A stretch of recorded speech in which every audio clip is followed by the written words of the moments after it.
Hi friends, welcome to my channel. ನಾನಿವತ್ತಿಲ್ಲಿ egg rice ಮಾಡ್ತಾ ಇದ್ದೀನಿ. ಅದರಲ್ಲೂ ಮಕ್ಕಳಿಗೆ ತುಂಬ ಇಷ್ಟ ಆಗುವಂತಹ ಒಂದು ಬ್ರೇಕ್ಫಾಸ್ಟ್ ಅಂತಲೇ ಹೇಳ್ಬೋದು. ಇದು ಮಕ್ಕಳು ಎಗ್ ಇಷ್ಟಪಡೋರಿಗೆ ರೈಸಲ್ಲಿ ತುಂಬ ಇಷ್ಟಪಟ್ಟು ತಿಂತಾರೆ ಮಕ್ಕಳು. ಹಾಗಾಗಿ ಇದು ಒಂದು ಬ್ರೇಕ್ಫಾಸ್ಟ್ ಅಂತಲೂ ಕೂಡ ಹೇಳ್ಬೋದು. ಬನ್ನಿ ಹಾಗಿದ್ರೆ ಎಗ್ ರೈಸ್ ಮಾಡೋದು ಹೇಗೆ ಅಂತ ನೋಡೋಣ. ಸ್ಟವ್ ಮೇಲೆ ಒಂದು ಕಡಾಯಿ ಇಟ್ಕೊಂಡು ಅದಕ್ಕೆ ಎಣ್ಣೆ ಹಾಕೋತಾ ಇದ್ದೀನಿ.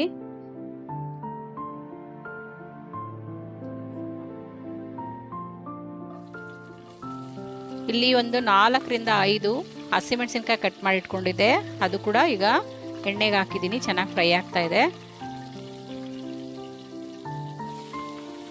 ನಾನಿಲ್ಲಿ ಮೀಡಿಯಂ ಸೈಜ್ದು ಒಂದು 3 ಈರುಳ್ಳಿ ಕಟ್ ಮಾಡಿ ಇಟ್ಕೊಂಡಿದ್ದೆ. ಸಣ್ಣಗೆ ಹೆಚ್ಚಿಟ್ಕೊಂಡಿರೋ ಈರುಳ್ಳಿನ ಚೆನ್ನಾಗಿ ಫ್ರೈ ಮಾಡ್ಕೊಳ್ಳೋಣ. ಈಗ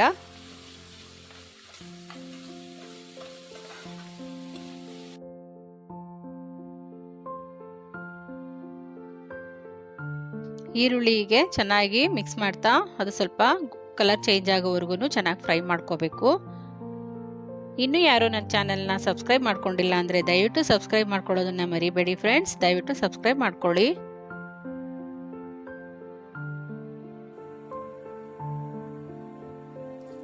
ನಾನಿಲ್ಲಿ ಒಂದು ಸ್ವಲ್ಪ ಕ್ಯಾಬೇಜ್ನ ಬಳಸಿದ್ದೀನಿ. ಒಂದು ಇಡಿಯಷ್ಟು ಕ್ಯಾಬೇಜ್ನ ಸಣ್ಣಗೆ ಹೆಚ್ಚಿಟ್ಕೊಂಡಿದ್ದೆ, ಅದು ಕೂಡ ಹಾಕ್ತಾ ಇದ್ದೀನಿ. ಬೇಕಿದ್ರೆ ನೀವು ಕ್ಯಾರೆಟ್ ಮತ್ತು ಬೀನ್ಸ್ ಕೂಡ ಹಾಕೋಬೋದು. ಬೀನ್ಸು, ಕ್ಯಾರೆಟು, ಬಟಾಣಿ ಎಲ್ಲ ಹಾಕ್ಬೋದು, ಚೆನ್ನಾಗಿರುತ್ತೆ ಅದು ಕೂಡ. ಸೊ ನಾನಿಲ್ಲಿ ಬರೀ ಕ್ಯಾಬೇಜ್ ಮಾತ್ರ ಯೂಸ್ ಮಾಡಿದ್ದೀನಿ. ಒಂದು ಇಡಿಯಷ್ಟು ಕಟ್ ಮಾಡಿ ಕ್ಯಾಬೇಜ್ನ ಅಷ್ಟೇ, ಜಾಸ್ತಿ ಏನು ಇದನ್ನು ಫ್ರೈ ಮಾಡೋದೇನು ಬೇಕಾಗಿಲ್ಲ. ಜಸ್ಟ್ ಹಾಗೇ ಈರುಳ್ಳಿ ಜೊತೆನೆ ಅದನ್ನು ಸ್ವಲ್ಪ ಬಾಡಿಸ್ಕೊಂಡ್ಬಿಡೋಣ.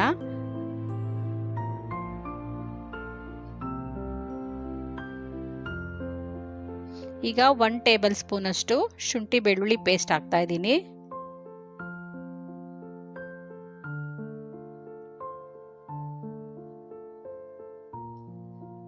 ಈಗ ಇದನ್ನು ಕೂಡ ಚೆನ್ನಾಗಿ ಎಣ್ಣೆನಲ್ಲೇ ಚೆನ್ನಾಗಿ ಫ್ರೈ ಮಾಡ್ಕೊಳ್ಳೋಣ, ಹಸಿ ವಾಸನೆ ಹೋಗೋವರೆಗೂ. ನಾನಿಲ್ಲಿ 1.5 ಲೋಟ ಅಷ್ಟು ರೈಸ್ನ ಮಾಡಿಟ್ಕೊಂಡಿದ್ದೆ. ಆ ಕ್ವಾಂಟಿಟಿಗೆ ನಾನು ಇದನ್ನು ಮಾಡ್ತಾ ಇದ್ದೀನಿ. ಒಂದು ಚಿಟಿಕೆಯಷ್ಟು ಅರಿಶಿನ ಪುಡಿ ಹಾಕೊಳ್ಳೋಣ. ಒಂದು 1/4 ಟೇಬಲ್ ಸ್ಪೂನ್ ಅಷ್ಟು ಗರಂ ಮಸಾಲ ಪುಡಿ ಹಾಕೊಳ್ಳೋಣ. ಒಂದು ಅರ್ಧ ಟೇಬಲ್ ಸ್ಪೂನ್ ಅಷ್ಟು ಚಿಲ್ಲಿ ಪೌಡ್ರ್ ಹಾಕೊಳ್ಳೋಣ.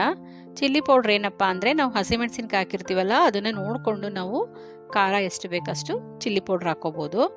ಅದರಿಂದ ನಾನಿಲ್ಲಿ 1/2 ಟೇಬಲ್ ಸ್ಪೂನ್ ಅಷ್ಟು ಚಿಲ್ಲಿ ಪೌಡ್ರ್ ಹಾಕ್ಕೊಂಡಿದ್ದೀನಿ.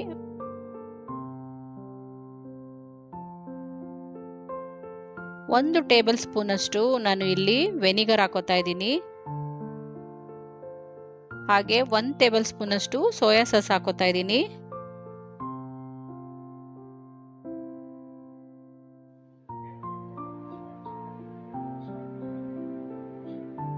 ಹಾಗೆ ಇಲ್ಲಿ 2ರಿಂದ 3 ಟೇಬಲ್ ಸ್ಪೂನ್ ಅಷ್ಟು ಟೊಮೆಟೊ ಸಾಸ್ ಹಾಕ್ತಾ ಇದ್ದೀನಿ.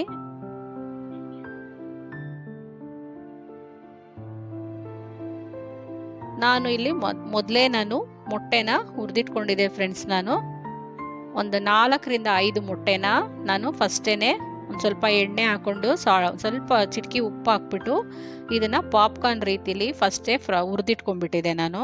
ಇದನ್ನು ಮೊಟ್ಟೆ ಕೂಡ ಹಾಗೆ ಡೈರೆಕ್ಟಾಗಿ ಹಾಕ್ಬೋದು, ಆದರೆ ನಾನು ಈ ಥರ ಮಾಡಿದ್ರೆ ಚೆನ್ನಾಗಿ ಇಷ್ಟಪಟ್ಟು ತಿಂತಾರೆ ಮಕ್ಕಳುಗಳಿಗೆ ಎಸ್ಪೆಷಲಿ ಮೊಟ್ಟೆ ಅಂದರೆ ತುಂಬ ಇಷ್ಟಪಡ್ತಾರೆ. ಅದರಿಂದ ರೈಸಲ್ಲಿ ಈ ಥರ ಮೊಟ್ಟೆ ಒಂಥರ ಪಾಪ್ಕಾರ್ನ್ ಟೈಪಲ್ಲಿರುತ್ತೆ. ಅವ್ರು ಖುಷಿಪಟ್ಟು ಹೊಟ್ಟೆ ತುಂಬ ತಿಂತಾರೆ. ಬ್ರೇಕ್ಫಾಸ್ಟು, ಲಂಚ್ ಬಾಕ್ಸ್ಗೂ ಕೂಡ ಅವ್ರಿಗೆ ಇಷ್ಟಪಟ್ಟು ತೊಗೊಂಡೋಗ್ತಾರೆ.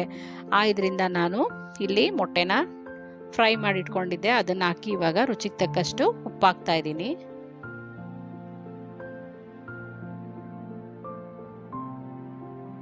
ನಾನಿಲ್ಲಿ ರೈಸ್ ರೆಡಿ ಮಾಡಿ ಇಟ್ಕೊಂಡಿದ್ನಲ್ಲ, ರೈಸ್ ಕೂಡ ಇವಾಗ ಹಾಕೋತಾ ಇದ್ದೀನಿ.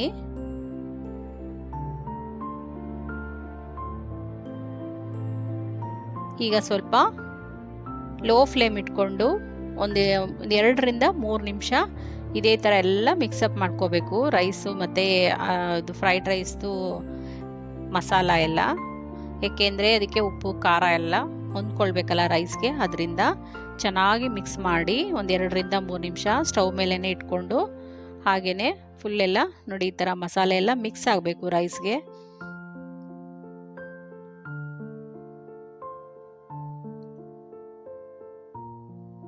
ತುಂಬ ಚೆನ್ನಾಗಿರುತ್ತೆ, ತುಂಬ ಟೇಸ್ಟಿ ಕೂಡ ಇರುತ್ತೆ.